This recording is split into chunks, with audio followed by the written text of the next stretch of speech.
Introduced in the 2360s as a versatile, yet affordable frigate, the Norway class has proven to be something of a mixed bag in service, being nearly the ideal frigate in peacetime, but proving to be suboptimal in war. The class measures 364 meters long, 225 meters wide, and 52 meters tall, with a crew of just over 200 as standard. The vessels have a maximum speed of warp factor 9.99, which can be sustained for up to 6 hours, before the warp coils themselves begin to experience fatigue. The ship is armed with 6 Type 10 phaser arrays to give the vessel decent coverage all around. The class has a rotary-style torpedo launcher fore and aft with 200 torpedoes in the magazine, split fore and aft to service both launchers. This permits the vessel to, in theory, sustain a very high level of damage output for brief periods. However, the Norway is let down in combat by its low-output shield generators and weak hull strength, which make it relatively easy for the ship to be defeated by vessels in its own size class, to say nothing of ships larger than it in anything other than unconventional combat. In 2355, Starfleet Command set out a new specification calling for a replacement for the Mark III Mirandas, then serving as the primary frigate class of the fleet. The aging ships proving to be both long in the tooth, as well as too cramped for the missions they were being sent out on. The frigate in Starfleet was at the time a general, all-purpose vessel, which served most often well within Federation space, performing the roles of patrol ship, colonial support, law enforcement, emergency response, surveying, and general support functions. Frigates were some of the most useful ships in the fleet in peacetime and were always in very high demand. Starfleet had already issued a specification for a new frigate class all the way back in 2347. However, this initial brief had been realized to be too limited for a functional frigate after the launching of a prototype, the lone vessel of the class USS Ranger. The new brief thus issued after initial reports of Ranger's limited capabilities and mediocre performance was intended to rectify these issues. Early thoughts of building an improved version of Ranger were quickly abandoned, and the vessel to win the tender would be a radical departure from the norm for Starfleet, the ship being designed by the Andor Orbital Fleet Yards and featuring a unique for the time hull arrangement, with a single saucer primary hull mixture with an odd arrowhead shape and 2 nacelles jutting out aft on long pylons. The new ships would be named after regions of Federation member worlds, with Norway being selected as the name of the first ship, allegedly due to the fondness for the region the lead designer of the ship had. USS Norway began her trials in 2362 and would enter service by the end of the year, being joined in quick succession by large numbers of sisters. Early feedback from the ship's crews being, overall, very positive, the class being found to be comfortable, capable, and well-designed for what they were intended to do.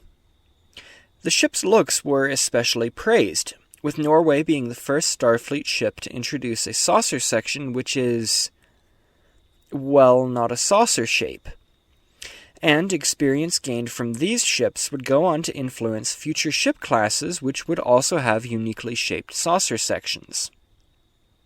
Starfleet would deploy Norway-class vessels mostly to out-of-the-way sectors, where they conducted the traditional frigate missions, relieving large numbers of Miranda Mark IIIs which could go into reserve, many of which would later be converted into drones for service during the Dominion War.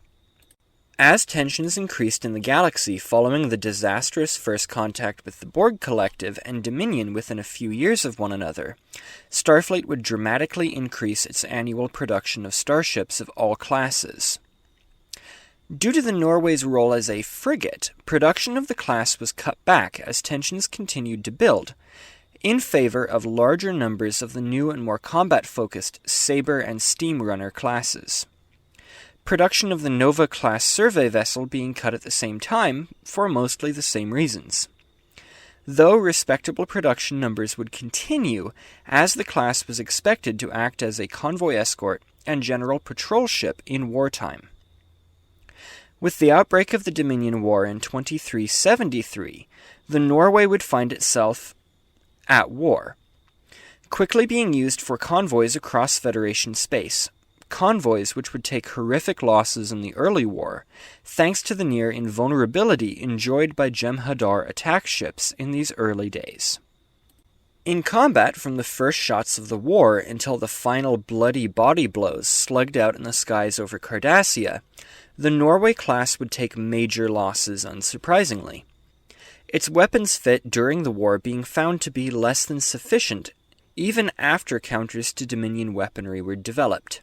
There just wasn't enough to go around. Jem'Hadar policy of attacking convoy escorts in preference to their charges going some way to explain these high losses. This is not to say that the Norway was a disappointment, though. She had never been built as a line warship, so the fact that the ship didn't perform perfectly in wartime was hardly surprising. And overall, Starfleet was very pleased with their ship on the whole. Post-war production continues as the class moves into the new improved Mark II variant, which sees the addition of improved engines, shield generators, and more modern weaponry. This gives the vessels much-needed improvements to their propulsion fit and combat viability, ensuring that the Norway class will continue its service well into the future. A welcome vessel for the fleet, to be sure. While hardly the most capable vessel produced by Starfleet in the middle of the 24th century, the Norway class is nevertheless a capable and well-rounded vessel, well-liked by its crews and appreciated by those within the Federation's more isolated areas, introducing in its modest frame a host of new concepts and ideas which would go on to influence many future Starship classes. Thank you for watching this video.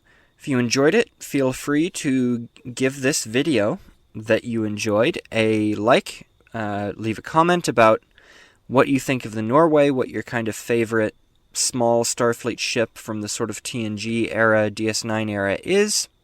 And if you really like the channel, feel free to support it on Patreon. There is a link down in the video description where you can support the production of further videos monetarily. You don't have to, though. It's appreciated if you do, but it's not like a requirement. I'm just saying it's there if you want. Like $1 a month gets you stuff. Yeah, that's all I'll say about it. Press the link if you're interested. Otherwise, I mean, go about your day? I don't know.